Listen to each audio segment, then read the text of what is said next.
Assalamualaikum warahmatullahi wabarakatuh. Innal hamdalillah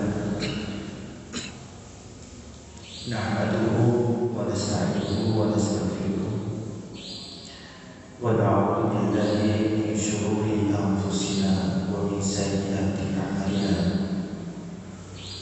Man yahdihillahu fala mudilla lahu wa man yudlil fala hadiya lahu.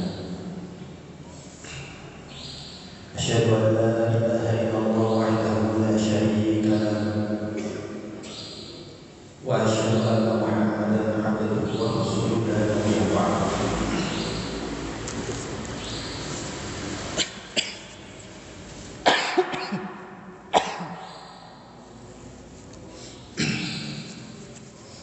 Allahumma shalli ala sayyidina Muhammad wa ala ali sayyidina Muhammad kama shallaita ala sayyidina Ibrahim wa ala ali sayyidina Ibrahim wa barik ala sayyidina Muhammad wa ala ali sayyidina Muhammad kama barakta ala sayyidina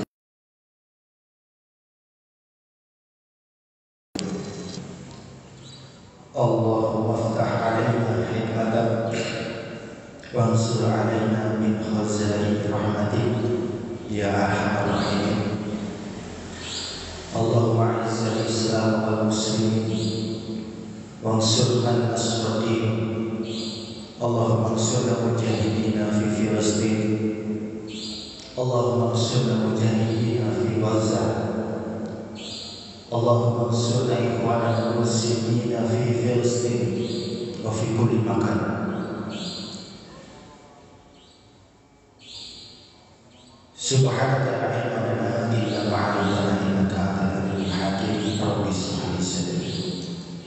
Bapak Ibu yang dirahmati oleh Allah Subhanahu wa taala, mari kita senantiasa ucapkan syukur alhamdulillah alladzi bi ni'matihi tatimmu shalah, bahwa bagaimanapun keadaan diri kita, negara kita, dan kondisi muslimin dunia hari ini, Allah lah pemilik takdir yang maha sempurna. Mungkin kita masih terus bersedih 8 bulan pembantaian masih terjadi dan belum secara permanen dihentikan. Ada ulama yang menyatakan bahwa saudara kita muslimin mukminin di Gaza itu sejatinya adalah mereka yang menanggung akibat dosa-dosa saudara mukmin seluruh dunia. Mereka yang menanggung sekarang musibahnya, padahal bukan mereka yang berbuat dosa. Apa? At-tafarruq, perpecahan. Bahwa elit muslim hari ini dengan segala kelemahan dan kekuatannya terus bersatu berusaha, tapi ternyata syarat-syarat untuk menjadi menang itu tidak terpenuhi. Akhirnya masih kalah dengan keadaan sehingga pembantaian masih terus terjadi. Dari sisi positif, kita bersyukur baik Indonesia, Malaysia, dan negara-negara muslim sekuat tenaga berusaha untuk membantu, tapi memang kemampuannya segitu. Ada raksasa kejahiliahan, dan kata Umar bin Khattab, bukan mereka yang hebat sebenarnya, Kitalah yang terlalu jahil, kita yang terlalu lemah. Maka setiap hari mari kita terus beristighfar, minta maaf sama Allah. Betapa tenaga kita, mungkin kita sebagai umat Bapak Ibu semangat ya, pengen punya tenaga itu, pengen ngaplok Israel itu, pengen banget. Ini punya tenaga nih, kalau ada warna satu Israel, siap kita. Tapi gimana? Kita dibatasi oleh sistem.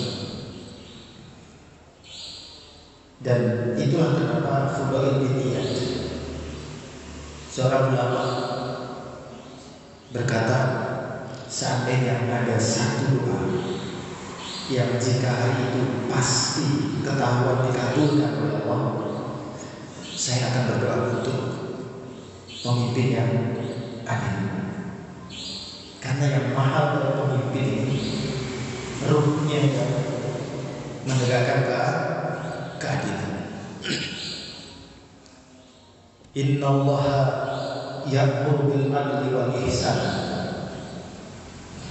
Sesungguhnya Allah memerintahkan kepada kita untuk berbuat adil. Menariknya apa? Bil adli wal ihsan. Perbuatan yang paling minimal seorang mukmin adil, dan ihsan yang paling maksimal. Karena instrumen menegakkan hukum Allah itu contoh terkecilnya begitu. Sebagai seorang pemimpin, bagi seorang mukmin adil itu sifat yang paling bawah. Tapi bagi seorang yang bukan Islam, orang kafir gitu, keadilan itu hal yang paling tinggi. Makanya Devlet Ali Usmani, Daulah Usman itu menjadikan adalah rahmat, keadilan dan rahmat itu menjadi tombak dan pemimpin dunia. Nah, rahmat ini yang menjadikan perbuatan ihsan. Nah, jadi rumus untuk kita sebagai para ayah, minimal dalam menegakkan kehidupan sehari-hari adalah keadilan. Tapi yang lebih baik adalah ihsan. Dalam rumah tangga pun sama, dengan anak-anak kita, termasuk agar kita kepada Allah Subhanahu wa ta'ala.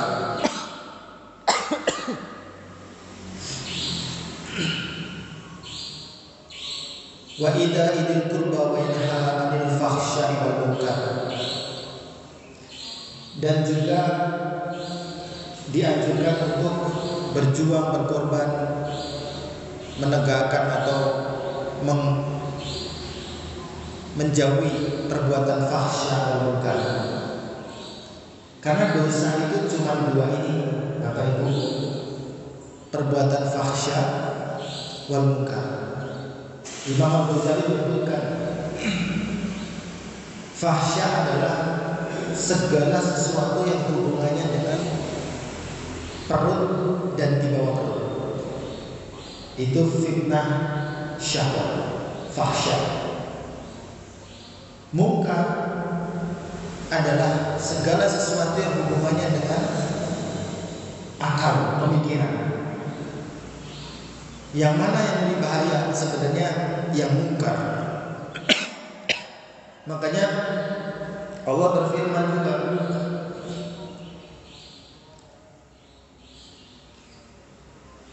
kuntum khairu ummat ukhrijat lin-nas ta'muruna bil ma'ruf wa tanhauna 'anil munkar.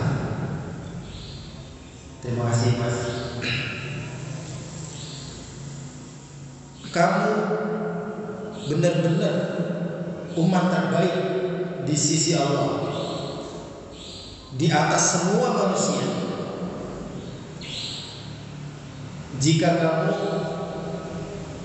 amal ma'ruf nahi munkar, mengerjakan amalan-amalan dalam rangka menegakkan kebaikan, nahi munkar, dan menjauhi larangan atau kemungkaran. Nah, munkar di sini adalah fitnah yang hubungannya dengan kepemimpinan. Salah satunya bahwa pemimpin yang adil membutuhkan akal yang kuat, akal yang selamat, akidah salimul akidah, membutuhkan salimul fikriyah, pemikiran yang selamat. Selain akidah yang selamat, contoh Bapak pemikiran selamat itu Assalamualaikum Om. Nah, ini selamat gak kira-kira? Kan gitu ya Pak. Pemimpin yang selamat, dia tahu di mana batasan-batasan toleransinya. Ini menggelisahkan sampai 8 tahun, 1 dekade akhir-akhir ini, 2 dekade akhir ini, membuat fatwa. Ini kalau nggak difatwa bahaya, kata para guru di UI. Ini salah satu guru saya, Dr. Abbas Mansur dan Dr. Abdul Hayy. Beliau penguji saya dulu waktu master dulu. Beliau anggota Fatwa MUI Pusat. Akhirnya MUI sepakat memfatwakan bahwa salam lintas agama itu kebablasan. Ini fitnah fikriyah, munkar. Tapi kalau dilakukan oleh orang-orang yang punya posisi itu kan kelihatannya kok baik ya. Termasuk apalagi kebijakan yang tidak berpihak pada rakyat. Termasuk semua pemimpin politik di PBB itu kena fitnah munkar. Bagaimana bisa negara 160 kalah dengan satu negara yang veto sehingga terjadi genosida? Itu fitnah kemungkaran. Bahwa ada sistem kemungkaran, kalau kata Prof. Alatas, confusion of knowledge, ini akar dari kemungkaran. Ilmu yang dipisahkan dari agama, yaitu sekularisme, sehingga menghasilkan false leader, menghasilkan generasi yang keliru. Akhirnya viral video apa ya? Ini makan daging ayam, itu munkar. Dan itu lebih berbahaya. Kalau fitnah syahwat itu selesai dengan menikah dan dikasih pekerjaan, selesai. Tapi kalau munkar, jabatannya mungkin dokter, dilarang. Mungkin jabatannya, mohon maaf, public figure atau pejabat negara, ya. Sehingga kebijakannya tidak bijak, ya Pak ya. Kebijakannya tidak bijak. Nah, itu Bapak sudah tahu semua ya. Nah, ini kuntum khairu ummah ukhrijat linnas ta'muruna bil ma'ruf wa tanhauna 'anil munkar wa tu'minuna billah. Hanya bisa ditegakkan nahi munkar syaratnya tu'minuna billah. Tanpa beriman nggak bisa. Berarti mohon maaf, siapapun yang melakukan perbuatan munkar sebenarnya sedang tidak beriman. Makanya ada hadis Rasul, seorang mukmin itu tidak mungkin melakukan maksiat atau berzina kecuali dia lakukan dalam keadaan tertutup. Tertutup itu bahasa Arabnya kafir. Kan ada hadisnya, ya, wa yusbihu mu'min wa yumsi kafir.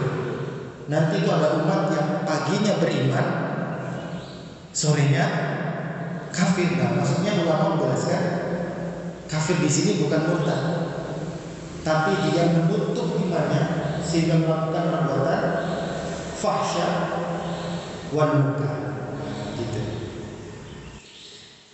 Wa yadillah, insyaallah semoga bukan jamaah-jamaah di sini, karena salah satu ibadah seorang mukmin adalah salat subuh berjamaah ya. Ini jamaah masjid ini masya Allah. Berikutnya, izin menyebutkan atau membawa pada praktiknya di 10 awal bulan Zulhijjah. Ya, hadis Rasulullah SAW menyebutkan bahwa tidak ada mamin ayam amal sholih ahabbu ilallah fiha min hadhihi ayyam. Enggak ada amalan soleh yang paling dicintai oleh Allah melebihi amalan-amalan soleh yang dilakukan di hari-hari ini, al-ayyamul ashar, di 10 awal hari ini. Quran menyebutkan wal fajr wa layalin ashar.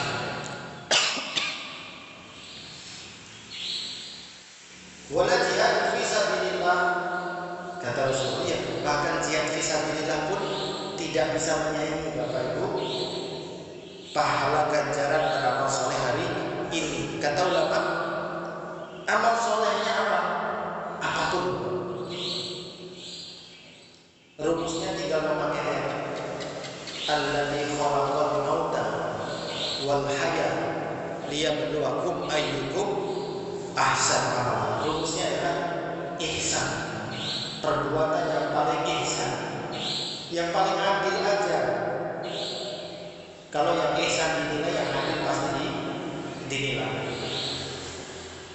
Perbuatan ihsannya seperti apa, Bapak Ibu? Pertama, mari melihat status. Oh, status saya sebagai suami. Nah, perbuatan ihsan sebagai suami Pak, bersikap rahmah, penuh maaf, penuh toleransi dengan istri dan anak. Buat kita sebagai seorang diri, apa perbuatan ahsan amalan? Kata Hafsah Ummul Mukminin radhiyallahu anha menyebutkan, Rasulullah itu kalau menjumpai Zulhijjah, beliau berpuasa sampai puasa Arafah. Jadi mengisyaratkan bahwa amalan yang paling sering dilakukan Rasul ketika bulan Zulhijjah adalah berpuasa. Tapi Aisyah tidak pernah bilang Rasulullah pernah nggak puasa, dia pernah. Karena dikhawatirkan diwajibkan. Maka ulama sepakat amalan yang paling baik mengisi bulan Zulhijjah, karena 10 awal Zulhijjah Bapak itu bandingannya seperti 10 akhir Ramadan. Jadi kalau Ramadan itu kita bergiat selain puasa atau tadarus ya, terus itikaf. Sebenarnya Bapak, itikaf dan tadarus di hari-hari ini lebih baik. Itu ulama sepakat. Lebih baik, lebih mulia, lebih besar pahalanya. Kecuali malam Lailatul Qadar. Nah ini malam yang 1000 bulan. Nah ini ulama berbeda pendapat. Ya, bahwa kalau nggak ada Lailatul Qadar, Zulhijjah ini paling utama. Maka ayo di 10 awal bulan Zulhijjah ini ahsan amalan, mari beramal yang paling baik, yang paling ihsan. sebagai seorang suami, sebagai seorang anak, berkata lemah lembut kepada ibu dan ayah, minta maaf. Amalan-amalan batin pribadi selain puasa yang paling tinggi adalah ridho Allah, mendapatkan ridho dari Allah. Syaratnya kita meridhoi takdir Allah Subhanahu wa ta'ala. Bagi yang masih ada ngedumel, dongkol dengan seseorang, siapapun, apalagi keluarga inti, ayo maafkan. Ya wa'afi anin nas, amalan hati agar bisa ridho kepada takdir Allah, pintunya husnudzon billah, berprasangka baik dengan Allah, dan memaafkan kepada anin nas, seluruh manusia. Kalau manusia saja dimaafkan, bagaimana dengan istri dan anak? Pasti dimaafkan. Seperti apapun masalahnya, mungkin sedang diuji ekonomi bapak, mungkin sedang diuji relasinya, mungkin sedang diuji anak yang sakit atau sedang tidak baik-baik saja. Rumusnya jangan menyalahkan mereka, salahkan setan lain. Kan gitu, dikasih rumusnya apa masih pakai nyalahin? Saya nggak mau disalahin. Pokoknya bukan salah saya, iya salahkan setan, nggak apa-apa. Nah setelah itu baru nyalahin diri sendiri. Kalau dan misalnya, ya Allah saya memang salah saya. Ya Rabbana zalamna anfusana wa in lam taghfir lana wa tarhamna lanakunanna minal khasirin. Dengan begini insyaallah Allah mudahkan melaksanakan ahsanul amal. Kan kayaknya yang paling berat itu memaafkan ya, Pak.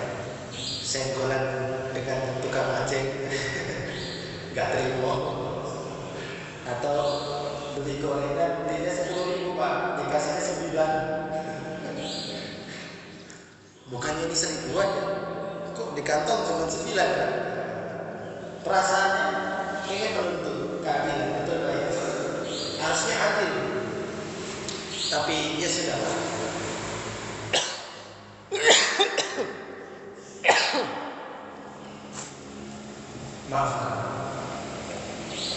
Maafkan karena kita ingin menjemput jiwa yang mutmainnah, ya ayat an-nafsul mutmainnah. Dia yang jiwanya tidak terikat oleh apapun kecuali Allah Subhanahu wa ta'ala. Dia tidak terikat dengan beban dendam kepada orang lain. Dia tidak terikat dengan terlalu cinta dengan istrinya, enggak. Dia tidak terikat dengan terlalu cinta kepada anaknya, tidak. Ya Allah, dia milikmu ya Allah, istriku milikmu ya Allah, anakku milikmu ya Allah. Engkau apakan terserah, yang penting aku ahsanu amal.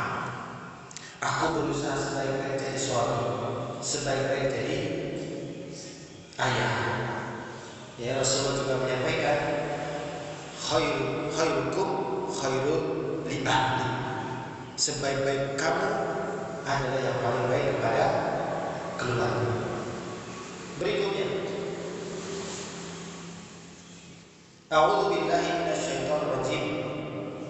Inna a'tayna kal kautsar fasholli li rabbika wanhar inna syani'aka huwal abtar. Ini juga ayat menjadi landasan fasholli li rabbika wanhar. Tegakkanlah sholat untuk Tuhan dan berkorbanlah.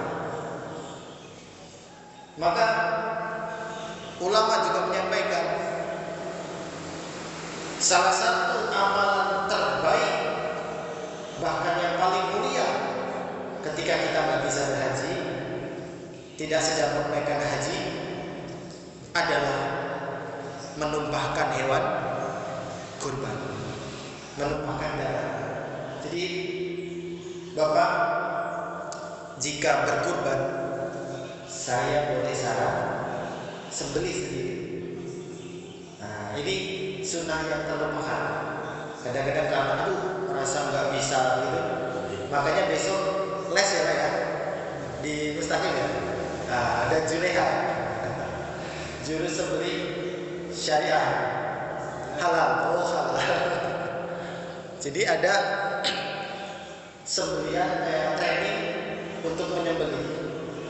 Bapak ini pahala besar sekali, besar, ibadah sunnah tertinggi di bulan-bulan Dzulhijjah, di hari-hari awal 10 Dzulhijjah. Kan hari ke-10 ya. Setelah salat Id menumpahkan darah hewan kurban. Atau nanti extend hari tasyrik boleh. Tetap tercatat sebagai amalan yang paling ahsanul amalan. Coba tekniknya Bapak. Ini saya belajar dulu. Saya dulu di Malaysia jadi tukang jaga tuh. Paling senang juga. Tapi belum berhasil sapi Pak. Nah ini yang PR. Masih belum berhasil dengan sapi. Baru kambing katanya berhasil kita sikat gitu kan. Itu kadang-kadang kalau nggak pakai ilmu, kita itu kasar sama hewan, dibanting, dipegangin, apalagi ditindih gitu Pak ya. Mungkin betul syarat halal berkurban menyembelih ucapan Bismillah Allahu Akbar, betul. Tapi ahsan amalan, nah ini dalam berkurban juga ada Pak. Mengamalkan ihsan ketika kurban bukan begitu. Jadi kalau domba itu Pak, bisa disembelih dengan diri sendiri Pak, nggak usah dibantuin, dipegang, nggak usah. Tekniknya seperti apa? Nah mungkin besok dibahas ya.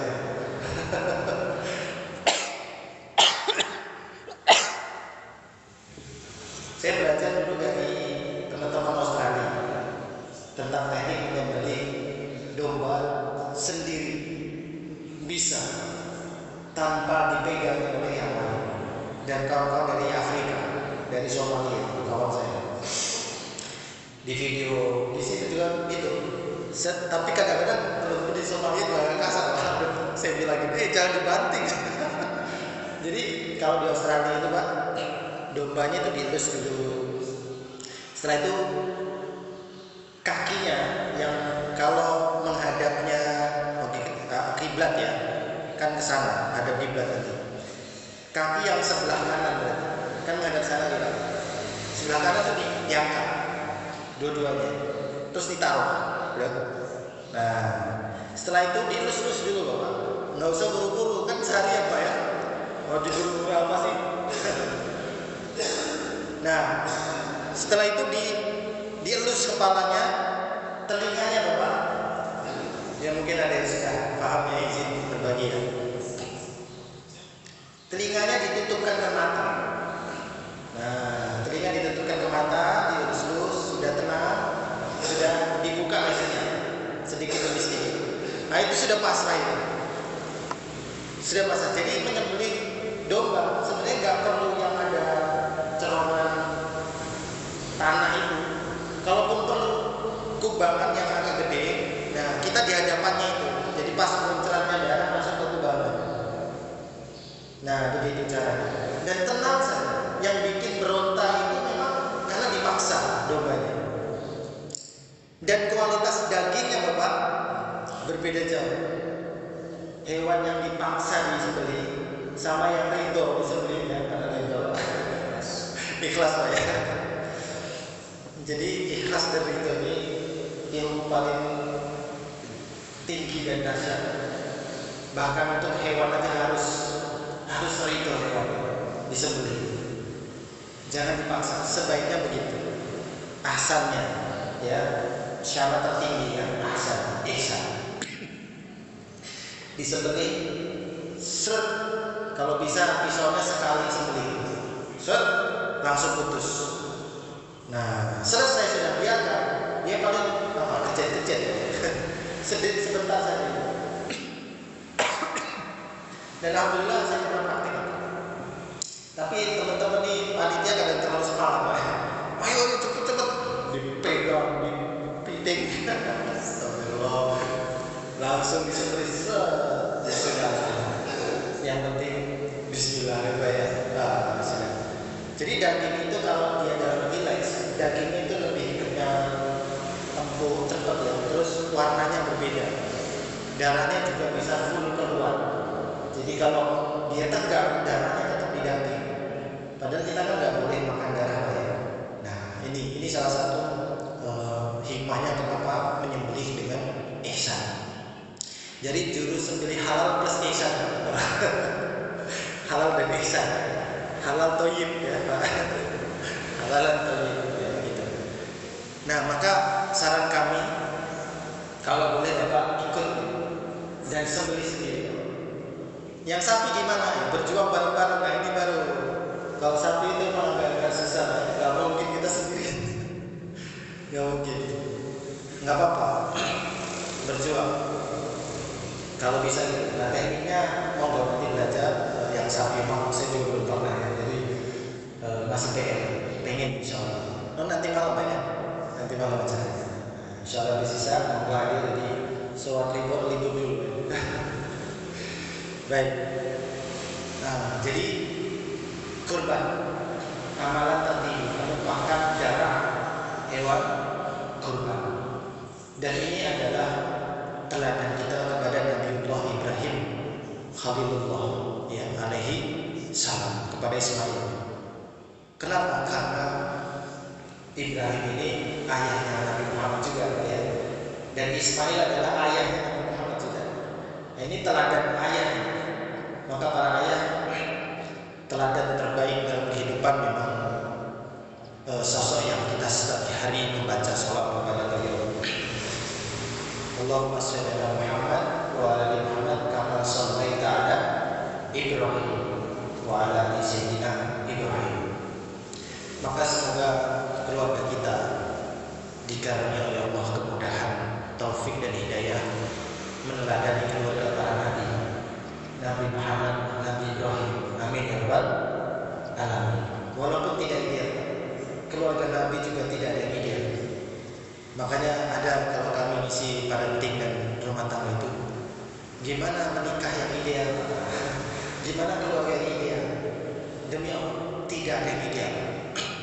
Nabi Muhammad itu tidak punya ayah. Sosok ayahnya diganti Abu Thalib. Setelah itu Abu Thalib ya. Setelah itu Abu Thalib.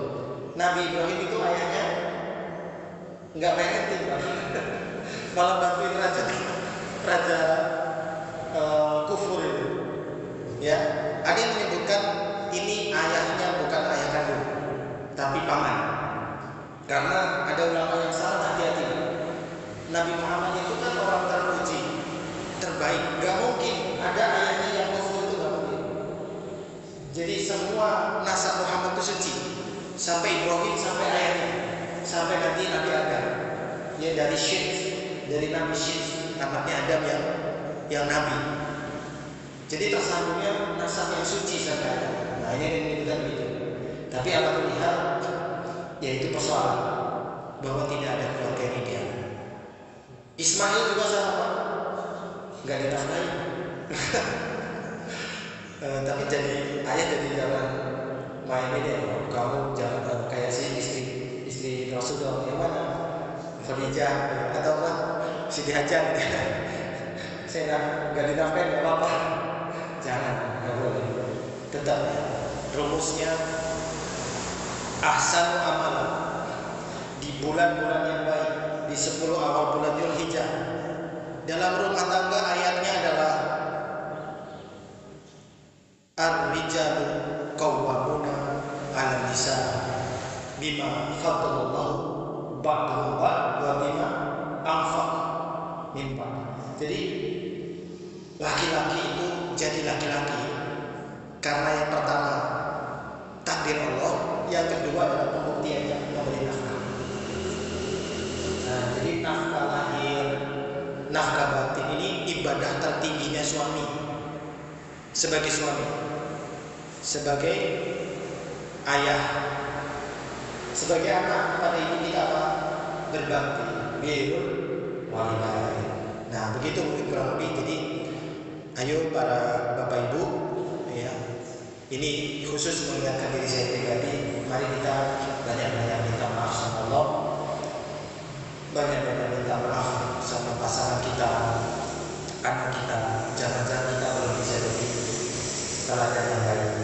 Kita perlu insaf, kita buka hati, menerima kritik, saran. Semoga ini jadi momentum besar Zulhijjah kali ini, momentum kita semakin baik, semakin dekat kepada Allah, dan tujuan berkorban juga untuk taqarrub ila ilmu, untuk mendekat kepada Allah. Man lam yashkurillah lam yashkurillah. Siapa yang tidak bisa bersyukur, berterima kasih kepada manusia, sejatinya dia tidak pernah bersyukur kepada Allah. Cara syukur kepada manusia apa? Liyabluwakum ayyukum ahsanu amala. Tegakkan kewajiban sebagai suami, sebagai anak, sebagai istri, sebagai ayah, sebagai ketua takmir, sebagai jamaah, sebagai mukminin. Khususnya kita membela Gaza, ini juga harus keluar dari ucapan kita. Harus kita boikot semua, itu sudah wajib ain. Setiap insan mukmin yang mengaku beriman harusnya sudah wajib, haram untuk mengkonsumsi yang membela genosida seenak apapun.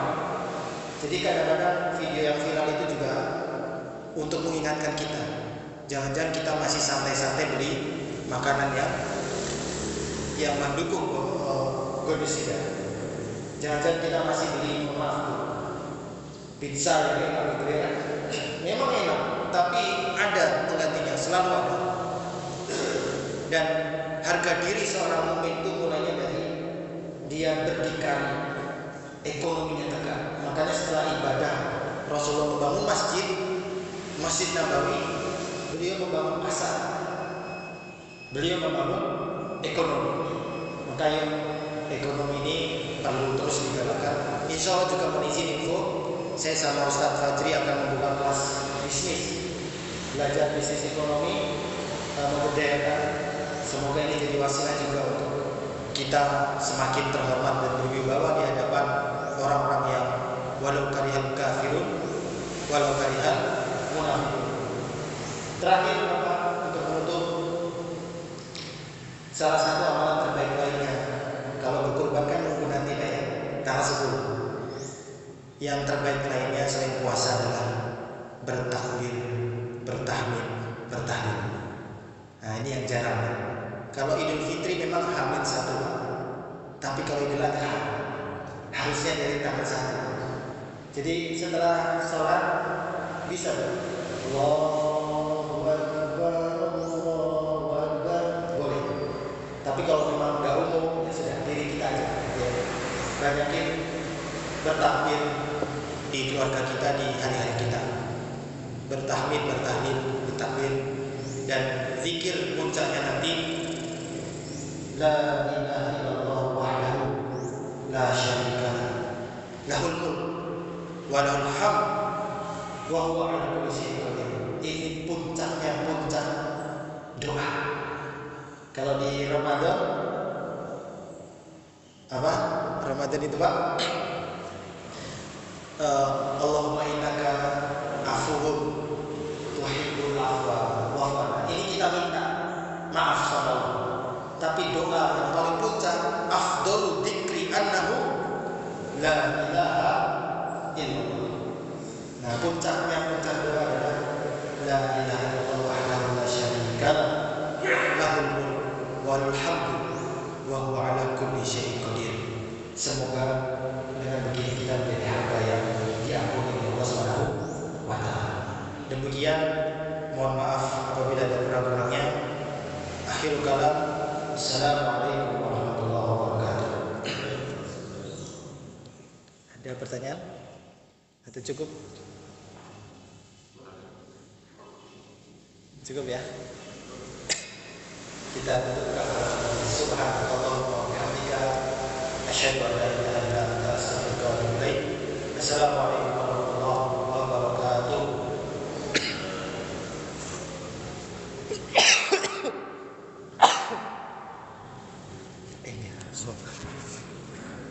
Alhamdulillah, ini itu aja. Saya pas. Itu sung ya.